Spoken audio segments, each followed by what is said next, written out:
8 mars 2014, un Boeing 777 de Malaysia Airlines, le vol MH370, s'aligne sur la piste de l'aéroport de Kuala Lumpur. Sa destination, Pékin.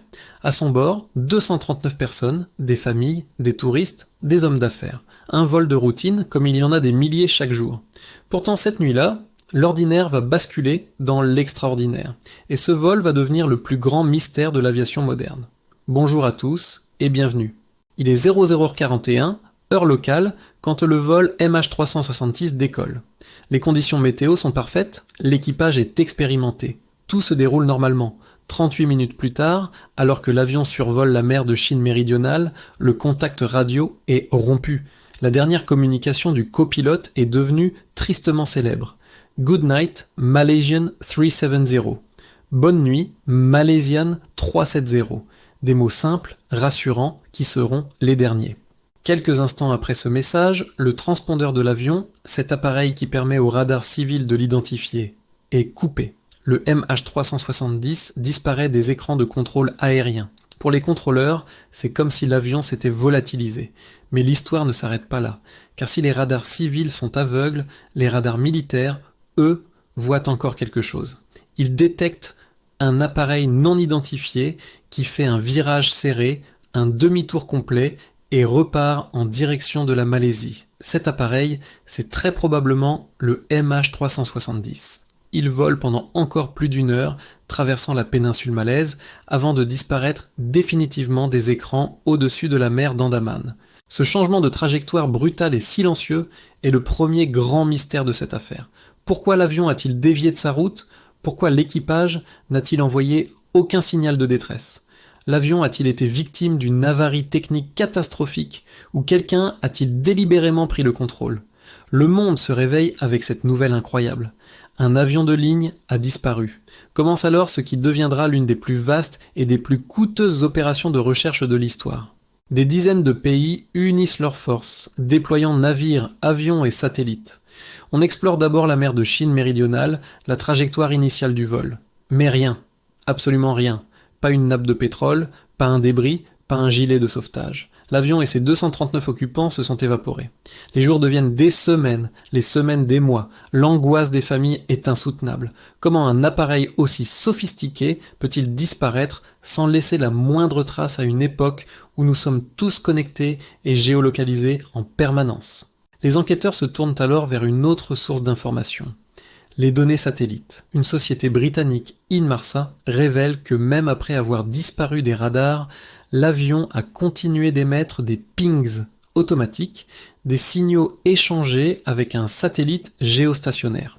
Ces pings ne donnent pas la position exacte, mais ils permettent de tracer 2 arcs de cercle possibles où l'avion se trouvait lors de la dernière émission, 7 heures après le décollage. L'un au nord, vers l'Asie centrale, l'autre au sud, au cœur de l'océan Indien. La piste nord est vite écartée. C'est donc vers le sud que les recherches se concentrent, dans une zone immense, isolée et profonde de l'océan. Pendant plus d'1 an, les recherches dans cette nouvelle zone restent vaines. Plus de 120 000 km² de fond marin sont scrutés, l'équivalent de la surface de la Grèce. Des centaines de millions de dollars sont dépensés. Le mystère ne fait que s'épaissir. Et puis, en juillet 2015, coup de théâtre. Sur une plage de l'île de la Réunion, à des milliers de kilomètres de la zone de recherche, un homme découvre un débris d'avion. C'est un flaperon, une partie de l'aile. Les experts sont formels. Il provient bien du Boeing 777 du vol MH370. Cette découverte est à la fois un soulagement et un nouveau casse-tête. Elle confirme que l'avion s'est bien abîmé en mer, mais elle prouve aussi que les recherches se déroulaient peut-être au mauvais endroit.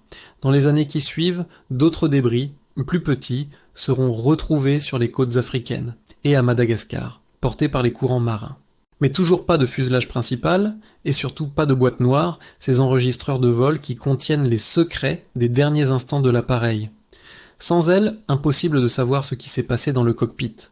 Face à ce vide, les théories, des plus plausibles aux plus folles, se multiplient. L'hypothèse officielle, privilégiée par les enquêteurs australiens, est celle d'un vol fantôme.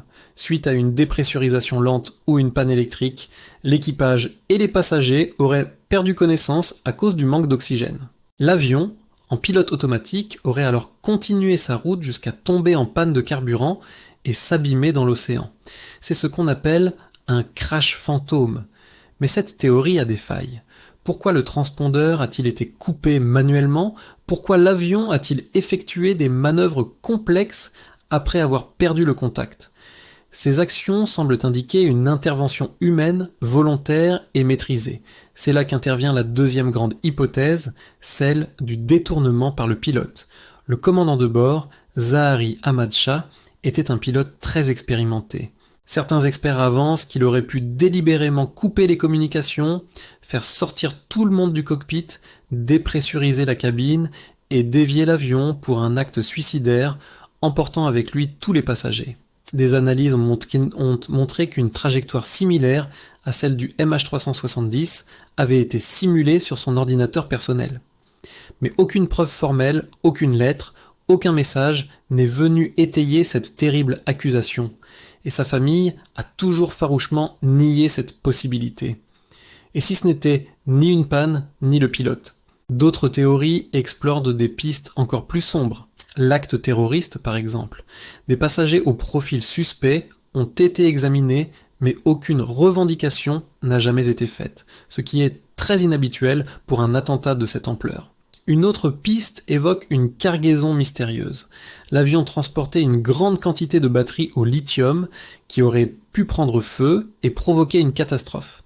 Mais cela n'explique pas le changement de cap délibéré et le silence radio de plusieurs heures. Certains vont encore plus loin. On a parlé d'un cyberdétournement, une prise de contrôle à distance de l'avion, une technologie qui, selon certains, existerait en secret. D'autres évoquent une interception militaire qui aurait mal tourné, une bavure qui aurait été étouffée. Il y a même des théories qui parlent d'un atterrissage sur une base secrète, comme Diego Garcia, une base américaine dans l'océan Indien. Chaque élément inexpliqué a donné naissance à une nouvelle hypothèse, transformant cette tragédie en un véritable terrain de jeu pour les amateurs de complot. 10 ans ont passé. Les recherches officielles à grande échelle sont terminées depuis 2018, mais pour les familles des 239 disparus, le temps s'est arrêté le 8 mars 2014. Elles vivent dans une attente insupportable, sans corps à pleurer, sans certitude sur le sort de leurs proches. Pour elles, la vérité est une nécessité pour pouvoir enfin faire leur deuil. Le mystère du MH370 est une leçon d'humilité. Il nous rappelle que malgré nos satellites, nos radars et notre technologie omniprésente, une partie de notre monde reste sauvage et inexplorée. L'océan Indien est l'un des endroits les plus profonds et les moins connus de la planète. Il est possible que l'épave du MH360 y repose à des milliers de mètres de profondeur, attendant d'être découverte. Des entreprises privées, comme Ocean Infinity, continuent de croire qu'il est possible de retrouver l'avion. Grâce à de nouvelles technologies et à une meilleure analyse des données, elles espèrent pouvoir un jour relancer les recherches et enfin localiser l'épave. Peut-être qu'un jour, un robot sous-marin éclairera de son phare le fuselage du Boeing 777. Peut-être qu'un jour, les boîtes noires livreront leurs secrets. Ce jour-là, nous saurons enfin ce qui est arrivé au vol MH370. Ce jour-là, les familles auront enfin des réponses. En attendant, le vol MH370 reste une blessure ouverte, un fantôme qui hante le monde de l'aviation et nous pose une question vertigineuse. Comment est-ce possible? Le mystère demeure entier. Merci de nous avoir suivis dans cette plongée au cœur de l'une des plus grandes énigmes de notre temps. Abonnez-vous à la chaîne pour ne pas manquer nos prochaines vidéos et activez la cloche. À très bientôt.